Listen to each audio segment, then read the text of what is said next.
Back to my channel shine your grades. My name is Nidhi Yadav और आज के इस वीडियो के अंदर जो है हम क्लास सिक्स्थ का एनसीईआरटी चैप्टर 5 जो कि है major domains of the earth उसको पढ़ने वाले हैं। ठीक है, तो देखो अभी तक हमने सब कुछ अर्थ के बारे में पढ़ लिया। ग्लोब क्या होता है, हमारी अर्थ कैसी है, कौन से लैटिट्यूड लॉन्गिट्यूड्स पे क्या सिचुएटेड है, कैसे हमें फाइंड करता है, टाइम जोन्स के बारे में हमने पढ़ा। ठीक है, अब हम अर्थ के कुछ डोमेन्स के बारे में पढ़ेंगे। ठीक है, क्यों? क्योंकि जो अर्थ है वो एक लौता ऐसा प्लैनेट है जहाँ पे जो है लाइफ पॉसिबल है। यहाँ पे जो है ह्यूमन बीइंग्स रह भी सकते हैं। क्यों रह सकते हैं? क्योंकि यहाँ पे ऐसे एलिमेंट्स हैं, ऐसे तत्व हैं जिनकी वजह से लाइफ पॉसिबल होती है। अब जीने के लिए क्या चाहिए? पानी चाहिए, हवा चाहिए, है ना। और ये सब कुछ अर्थ पे अवेलेबल है, इसलिए यहाँ पे जो है ह्यूमन एग्जिस्टेंस पॉसिबल हो पा रही है। तो जो अर्थ का सरफेस होता है ना, वो एक बहुत कॉम्प्लेक्स सा जोन है जिसके मेनली, अगर हम मेनली बात करें ना, तो तीन कंपोनेंट होते हैं जो कि मेजर होते हैं। सबसे पहले लिथोस्फेयर जो हमारा ज़मीन वाला पार्ट होता है, फिर आता है हमारा एटमॉस्फेयर जो हमारी हवा होती है उस सब का पार्ट होता है, और फिर आता है हमारा हाइड्रोस्फेयर जो पानी वाला पार्ट होता है। जो हमने बात करी ना कि रहने के लिए हमें क्या चाहिए? ज़मीन चाहिए, हवा चाहिए और पानी चाहिए। ठीक है, और तब ये सारी चीज़ें एक साथ आ जाती हैं ना बच्चों, ये सब तब एक साथ आ गया तो इस पूरे को हम कहते हैं बायोस्फीयर। क्या कहते हैं? बायोस्फीयर। इन सबको मिला के एक बनता है बायोस्फीयर।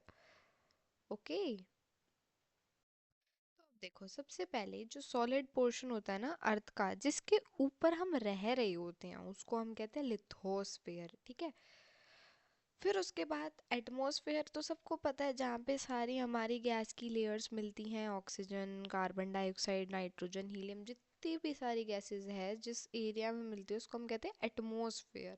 लिथोस्फेयर होता है हमारा ज़मीन वाला पार्ट। उसके बाद होता है हाइड्रोस्फेयर, जहाँ पे हमें पानी अवेलेबल होता है ना, उस स्फीयर को हम कहते हैं हाइड्रोस्फीयर।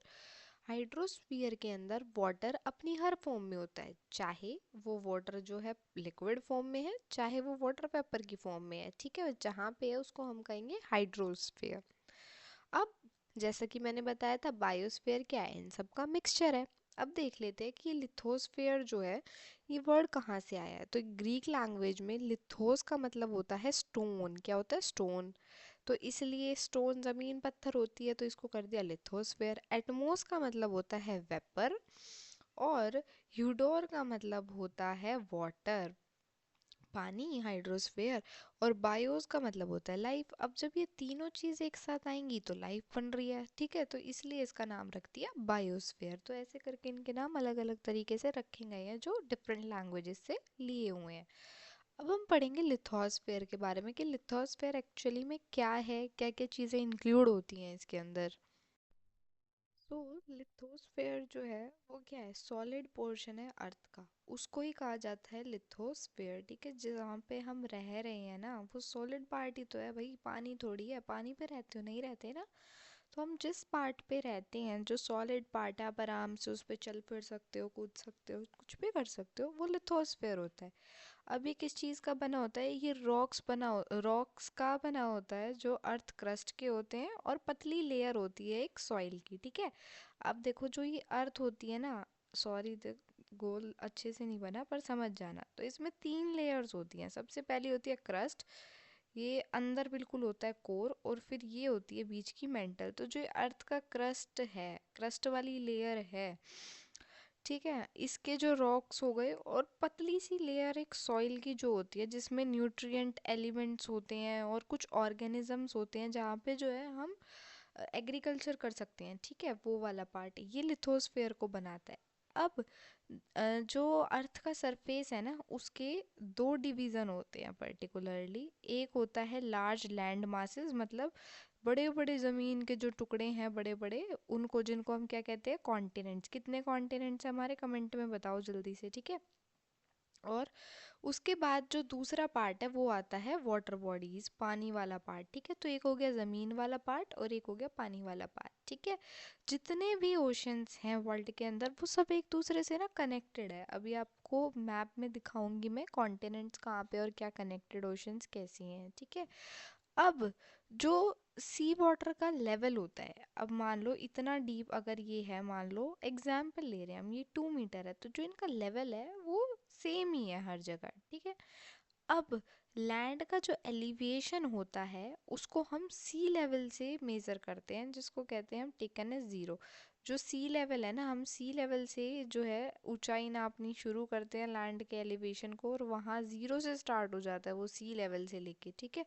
और फिर हम उसको जो है मापते हैं, तो ऐसे जो है हमारे लैंड का एलिवेशन मेज़र किया जाता है सी के लेवल से, जो सी का लेवल है। ओके। तो देखो ये हमारे जो है 7 कॉन्टिनेंट्स हैं हमारे, ठीक है। North America, south America, Africa, Europe, Asia and Australia और अंटार्कटिका, ठीक है। सबसे बड़ा कॉन्टिनेंट है वो है एशिया, ठीक है। कौन सा सबसे बड़ा? एशिया है, ये कॉन्टिनेंट है। उसके बाद देखो ओशंस कितने हैं, ये देखो ये पैसिफिक ओशन है, ये यहाँ देखो अर्थ तो गोल है ना, इसको फ्लैट किया हुआ है, तो ये इधर से ऐसे गोला पूरा कनेक्ट होगा, तो ये पैसिफिक ओशन ऐसे है, ये पीछे से, इसको समझने की कोशिश करना थोड़ी।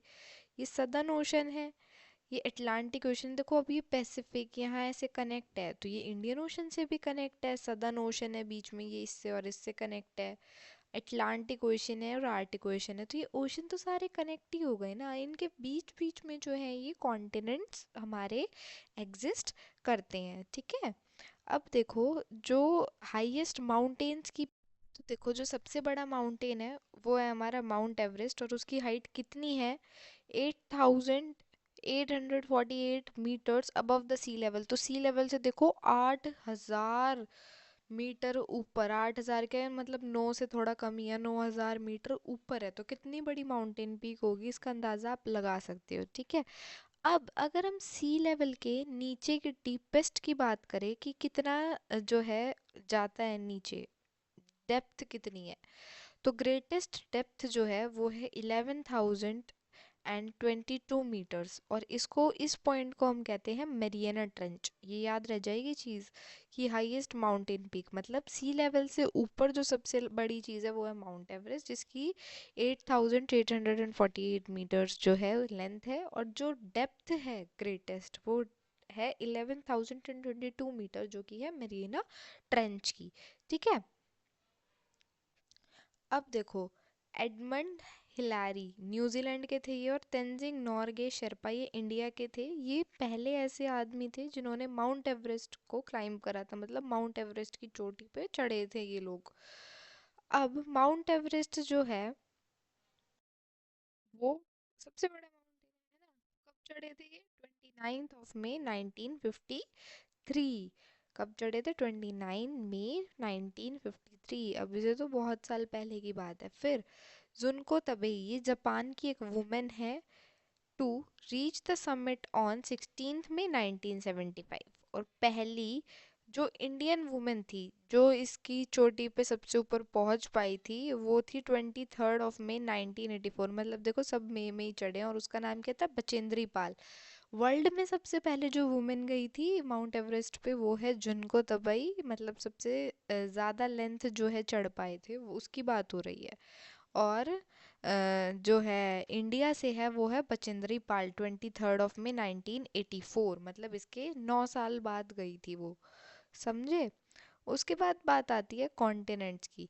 तो मैंने बताया जैसे हमारे 7 कॉन्टिनेंट्स है, Asia, Europe, Africa, north America, south America, Australia और एंटार्क्टिका, ठीक है।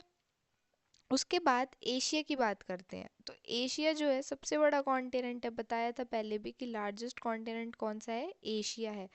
अब मान लो कि अगर अर्थ है, ये अर्थ है, इसके 3 टुकड़े कर दिए जाएं, बराबर टुकड़े, ये बराबर नहीं है पर समझाने के लिए बता रही हूँ, अगर अर्थ के 3 टुकड़े करे जाते हैं तो एक पूरा टुकड़ा तो एशिया ने ही घेरा हुआ है, इतना बड़ा है ये हमारा एशिया, ठीक है।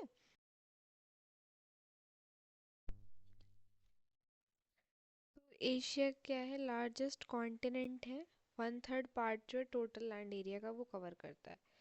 अब ये जो कॉन्टिनेंट है ना ये ईस्टर्न हेमिस्फीयर में है। ईस्टर्न हेमिस्फीयर का मतलब यहाँ पे है कि अगर ये अर्थ है तो उसके east side, east west north south direction हमने पढ़ी थी ना, ये ईस्ट होता है राइट हैंड साइड, उसके सामने west, this is north and this is south.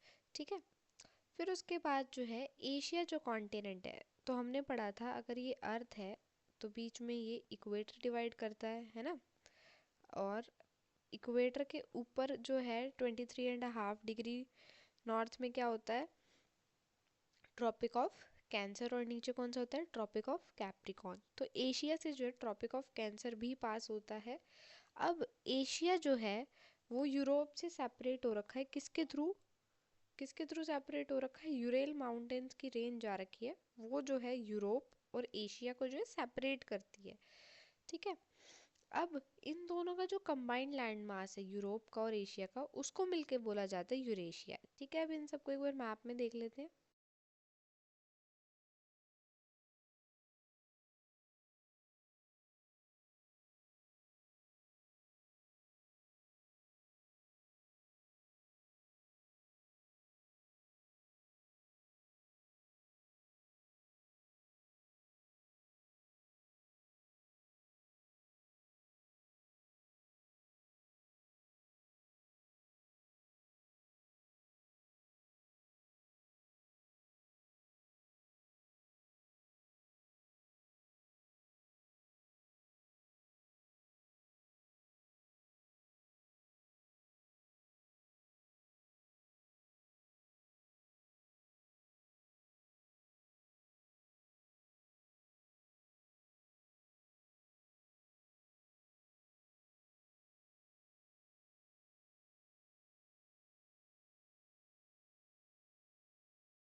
कि जो अटलांटिक ओशन है वो सेकंड लार्जेस्ट ओशन है।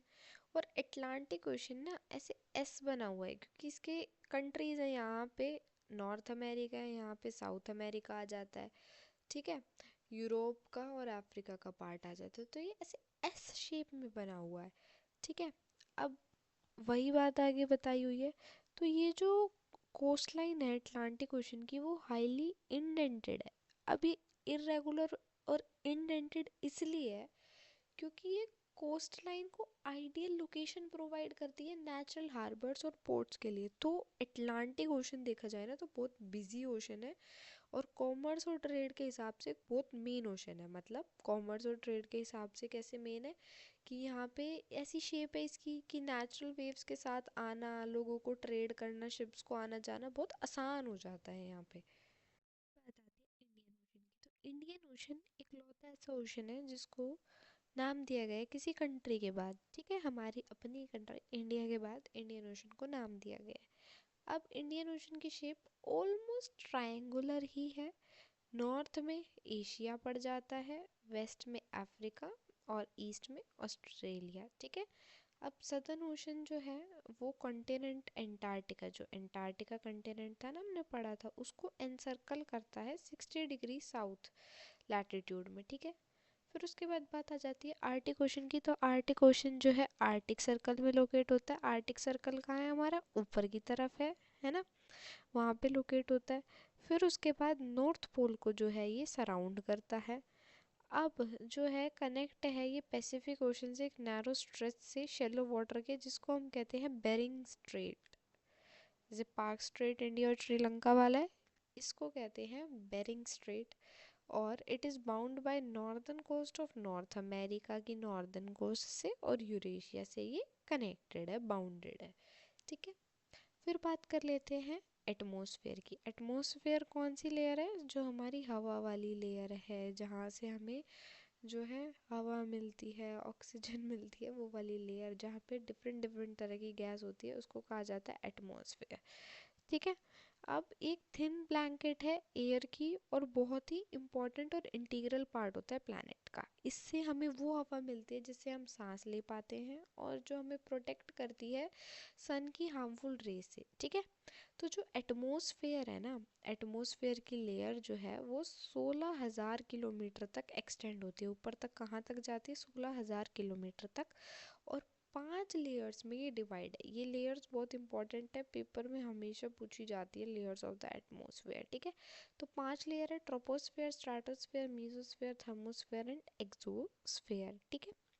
तो जो एटमॉस्फेयर है उसके अंदर सबसे ज़्यादा मात्रा में नाइट्रोजन और ऑक्सीजन ही मिलती है। 78% नाइट्रोजन होती है, 21% ऑक्सीजन होती है, और जो बच गया 1% उसमें सारी अदर गैसेस होती है, जैसे कि कार्बन डाइऑक्साइड, आर्गन और अदर, ठीक है। तो ऑक्सीजन वो है जिसे हम सांस ले पाते हैं। वहीं नाइट्रोजन वगैरह कुछ ऐसी गैसेस हैं जहाँ से जो है हमारे प्लांट्स वगैरह अच्छे से ग्रो कर पाते हैं, ठीक है, ऑर्गेनिजम्स अच्छे से ग्रो कर पाते हैं। अब कार्बन डाइऑक्साइड वैसे तो एक छोटी सी अमाउंट में है, पर ये क्या करती है, ये हीट को एब्जॉर्ब करने का काम करती है और प्लैनेट को वार्म रखती है, ठीक है। और कार्बन डाइऑक्साइड प्लांट की ग्रोथ के लिए भी बहुत ही ज़्यादा ज़रूरी होती है। अब जो डेंसिटी है एटमॉस्फेयर की वो इसकी हाइट से वेरी करती है, ठीक है। तब हम बात करते हैं कि जब जैसे जैसे हम ज़्यादा ऊंचाई पे जाते जाते हैं वैसे ही हमें ठंड लगने लगती है, साथ ही साथ में वो ऑक्सीजन गिरती चली जाती है, ठीक है। ऑक्सीजन का लेवल वहाँ पे कम हो जाता है, प्रेशर ज़्यादा हो जाता है। कहने का मतलब है हाई एल्टीट्यूड्स पे, ऊंचाइयों पे प्रेशर बढ़ जाता है, ऑक्सीजन कम हो जाती है, और ठंड भी बहुत ज़्यादा बढ़ जाती है, ठीक है। अब बात आती है बायोस्फीयर की। बायोस्फीयर क्या होता है, अब बायोस्फीयर एक ऐसा नैरो जोन है जहाँ पे लैंड, वाटर और एयर तीनों का कांटेक्ट होता है, ठीक है। इस जोन के अंदर जो है लाइफ एग्जिस्ट करती है। अब बहुत सारी स्पीसीज है ऑर्गेनिजम्स की जो कि साइज में अलग अलग होती है, अलग अलग बैक्टीरिया से लेके छोटे छोटे बड़े बड़े मैमल्स तक होते हैं, ठीक है। अब सारे जितने लिविंग ऑर्गेनिजम्स हैं वो एक दूसरे से जुड़े होते हैं। देखो आप किसी के लिए कुछ काम करते हो, आपके लिए पेड़ पौधे कुछ कर रहे हैं, आप पेड़ पौधों के लिए कुछ कर रहे हो, तो ऐसे सब इंटरकनेक्टेड है, इसी को बायोस्फीयर कहा जाता है, ठीक है। अब बायोस्फीयर के अंदर जो है ऑर्गेनिजम्स को दो तरह में डिवाइड किया, एक होता है प्लांट किंगडम और एक होता है एनिमल किंगडम। ठीक है। जैसे कि हम फॉरेस्ट को कट करते हैं अपनी वुड्स की डिमांड के लिए, ठीक है, एग्रीकल्चर के लिए हम लैंड को क्लियर करते हैं, ऐसे ही जो अर्थ का सरफेस है वो भी नेचुरल क्लैमिटीज़ की, जैसे अर्थक्वेक वगैरह आते हैं तो चेंज हो जाता है। ठीक है। तो ऐसे जो है एक दूसरे की इंटरडिपेंडेंस हमेशा एक दूसरे पे रहती है, और ऐसे हम एक दूसरे की लाइफ को सपोर्ट करते हैं, और ये सर्कल जो है चलता रहता है चलता रहता है। ठीक है। तो ये आपको पूरा चैप्टर था, कुछ मेजर डोमेन्स पढ़े हमने। होप आप सभी को अच्छे से समझ में आया होगा। चैनल को प्लीज़ सब्सक्राइब करना मत भूलना और वीडियो को लाइक करके जाना। मिलते हैं नेक्स्ट वीडियो में। Take care and bye bye.